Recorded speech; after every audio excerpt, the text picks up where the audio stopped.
Welcome home, brave heroes. I'm Ash, this is AshQuest, and today I finally got my copy of Talisman Alliance's Fate Beckons. This is an expansion, the first one for the 5th edition of Talisman, and it does feature co-op gameplay, turning what was a competitive experience into one that is purely collaborative as you work out means to achieve certain objectives with one another. We will unbox and present this, but you're probably aware by now that this comes with legacy content that can be unboxed within the box itself, and thus some things should be kept spoiler-free for those of you who would rather make sure you preserve the surprise for yourself in the playing of this game. You see, the boxes within, and we'll get to this in just a second, are unlocked as you achieve certain goals. This is in the vein of other legacy games like Betrayal at the House on the Hill, I think it's Widow's Walk, and Dwarf Romantic. So there will be 2 versions of this unboxing, or rather a second video that goes through and shows you the contents of the additional boxes within here. That video will be heavily disclaimered before it even begins, so there will be no risk of accidentally spoiling yourself. We'll that's closing. We'll unbox this box, and we'll read all of the surface level content, but we will not open the additional boxes that have to have the objectives completed from playing Talisman Alliance's Fate Beckons. Now, before I begin, I do want to say that it's really cool to see a collaborative expansion. This is something that Avalon Hill has managed to pull off that hasn't been done before. All of the different expansions that have come out have threatened the players in a collective way for sure, but it's never really been a matter of achieving different objectives to win as a whole. And there is a story with this. There is additional lore given to the Talisman universe to flesh out why these characters, who would be sworn rivals in any other play session on any other day, would want to come together to save the fate of the realm. The people in charge at Avalon Hill of writing up the lore to make these mechanics make sense from any sort of explanatory perspective. They are the real MVPs. And so we check out the UPC on the side of the box for anybody that needs it, and the back of the box. Join forces with your fellow players to take on 5 daunting trials in the first ever cooperative expansion of Talisman. Reveal unique mystery figures as you conquer trials. That's all the flavor text we get. We do get a little bit of a teaser of the pouches that come with the game, and the pouches contain additional cards and things as well. Those are the other things that we'll be unboxing in the spoiler video, not in this one though. We'll just show off what we can without unboxing anything within here from this point. We do get a nice, friendly, stop! Don't open anything from this box. Read the below to begin the game. The story so far. Choose your wisest player to read the below text aloud. I'm the only one here, so by default that makes me the wisest. Gather ye round and listen, for we have precious little time. A great corruption has befallen the lands of Talisman. Look to the champions beside you.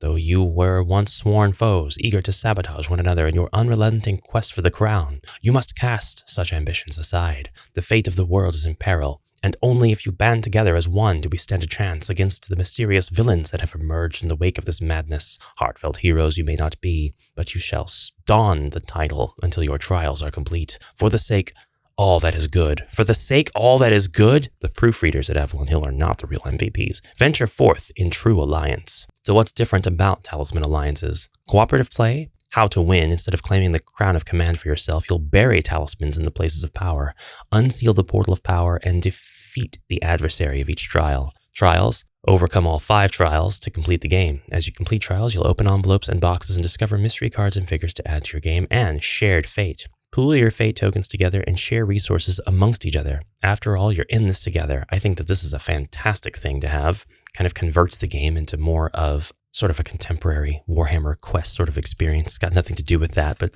still kind of reminds me of the shared pool of dice that you can pull from. And the Doom Tracker. As each trial progresses, trial events will advance the Doom Tracker. Defeat the threats to the world of Talisman before you meet your doom. The back tells you that you'll need this box and everything inside it, as well as the Talisman 5th edition box and almost everything inside it for your journey.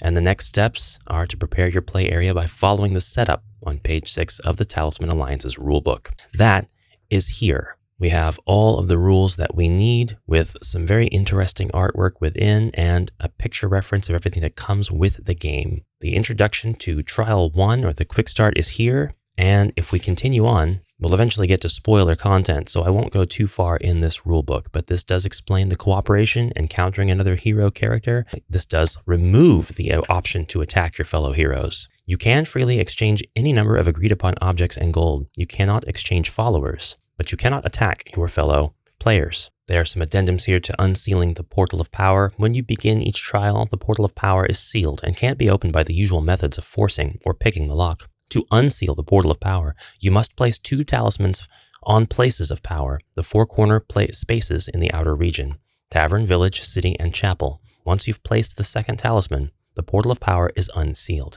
Flip the trial card to the red unsealed side. You may now move freely to the Portal of Power without picking or forcing the lock. If you have a talisman in your possession and you land on a place of power on the board, you can take the card and tuck it under the corner of the board, indicating that it's buried there. It cannot be moved or affected for the rest of the game, unless explicitly stated by the trial effects. And when you place a talisman on a place of power, the hero characters gain 1 strength and 1 craft to distribute amongst themselves. You still need a talisman in your possession to enter the Valley of Fire space, even if you've placed 2 talismans on the places of power. Now, the Doom Tracker adds quite a bit of challenge to this particular expansion. Even with the collaborative nature, trial events are specific sequences in each trial. You must initiate a trial event when you draw or discard a villain character card with this icon on it. Because villain characters are treated as characters and initiate trial events when drawn or discarded, they don't have encounter numbers and take precedence over all other adventure cards. If you encounter a space like the Ruins, which requires you to draw 2 adventure cards, and you draw 2 villain character cards, simply place the cards in their starting spaces and initiate trial events in the order you drew them in. The Doom Tracker is very aptly named, however, because it does track as you do draw or discard villain character cards with this icon on it, and as you go down, you'll notice that there is a number on the tracker that goes further and further up. It tells you what effects are in place and how much additional strength and craft to add to villain character cards as you place them on the board. Advance the Doom Tracker when a hero character loses their last life and when otherwise prompted, usually by a trial event. You can eventually reach the Doom space. At the end of your turn, you will lose 1 life and you cannot heal or gain life. Obviously, you don't want to get to these bottom few spaces, and you definitely don't want to get to the Doom space. This is a coming into clutch situation where your characters are sure to die unless you are already in the last dregs of the game, trying to race towards the final objective. If the tracker is on Doom and you lose your last life, you die and are eliminated from the game. You'll drop objects or followers in your possession on your current space. If the Portal of Power has been unsealed, you no longer place the top card of the adventure deck into the discard pile at the start of an eliminated player's turn. The rest of this manual is going to be spoilers, what happens and what you read when you complete the first trial, and what you get as a reward, and what you need to do before beginning the second trial. So we'll simply look now at the different tiles that come with this. These additional strength and craft trackers that will be placed on things depending on what the Doom Tracker is set to. And here's our Doom Tracker tile. Hate everything about this. Talisman's already tough. It's already tough. Now we have to worry about Doom. The presentation of this is awesome. The people who design the boxes at Avalon Hill, they are very, very good at what they do. Everything here is so nicely put together. We have our additional boxes with the clear instructions not to open until you've completed the respective trials. Obviously, whatever's in this box is going to be your reward for beating the game, so to speak. And we have our sealed and unsealed sides of this card, which indicate whether or not the Portal of Power is sealed and what effects this has on the game. Cards here and pouches here. There are only 4, with explicit instructions on the back not to open until you've completed trial 1, 2, 3, and 4. We will be unboxing these in the spoiler video. We won't unbox these boxes, but we will take one of them out, the very first one, and just inspect the outside of it. There's nothing saying that we can't do that. We have, again, really interesting artwork on all 4 sides. Instructions not to open until you've completed trial 1. Cube has more than 4 sides, Ash. This isn't a cube either. 2 fails in less than 10 seconds. I'm going to start reverting to calling these things vectors, fresh out of my game dev videos. I think we can open these cards without any risk of spoiling anything. We have adventure cards, and we have spell cards. The adventure cards consist of a few events and a lot of what this game calls villain characters, with plenty of Doom Tracker icons to indicate when you should progress the Doom Tracker. Great. Here's an example of such a character, the Renegade Knight, a villain character. Already has a strength of 5 and a craft of 4, a move of 4 and a life of 1. When you place this card on the board, give the Renegade Knight a sword and helmet from the purchase deck if available for them to use in battle. Upon defeat, they drop any objects they carry. Collect this card as a trophy. The starting space is Castle.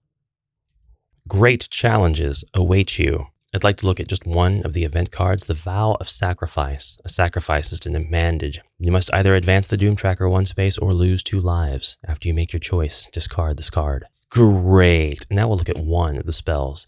Give and Take. Cast immediately after another character rolls a die. You may set that die to any side of your choice. In exchange, lose 1 life. Kind of want to look at one more spell card. Out of all the spell cards that are here, I don't think that's too much of an ask. Phantom Servant. Look at this little guy. Look at him. He's so funny. Cast at any time during your turn. Transfer 1 object or any amount of gold from one willing character to another. Love that. Love that little guy. All right. And that, more or less, is the spoiler-free version of this unboxing and presentation of Talisman Alliance's Fate Beckons. Obviously, we didn't go through the whole rule book.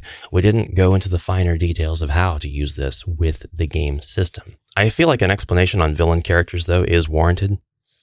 The villain characters are going to be a big part of your gameplay. Villain characters are powerful creatures that have been warped by the corruption of the world and viciously attack any hero in their path. When you draw a villain character, place them on the starting space listed on their card and add strength and craft according to the Doom Tracker. They do not attack any hero characters that happen to be on that space. But when the trial event is initiated, they'll move clockwise and attack any hero characters they land on during their movement. So this is almost going to be like an AI-controlled individual character that goes around the board and attacks your heroes. They are unaffected by board spaces and adventure cards. They can only encounter hero characters. And when you draw or discard a villain character card, you immediately initiate a trial event. This happens even when the card is discarded using a spell, object, or special ability, such as the Prophetess's ability. That's initiating a trial event, not necessarily advancing the Doom Tracker. That's going to happen frequently enough. And villain characters can start out in the outer region and then actually move into the middle region via the Sentinel Bridge. Ugh. Will you be able to cast aside your differences and answer the beckon of fate? Will you be able to form an alliance for the talismans? That's it for this video. Thank you all so much for watching, and stay tuned for the spoiler video. You may find that there are some very interesting things in these boxes and in these pouches that could inspire you to create your own rules, homebrew, or further pull you off the fence if you're still not sure, for whatever reason, if Talisman Alliances is not for you. Have a fantastic rest of your day. I can't wait to see you in the next video, and bye for now.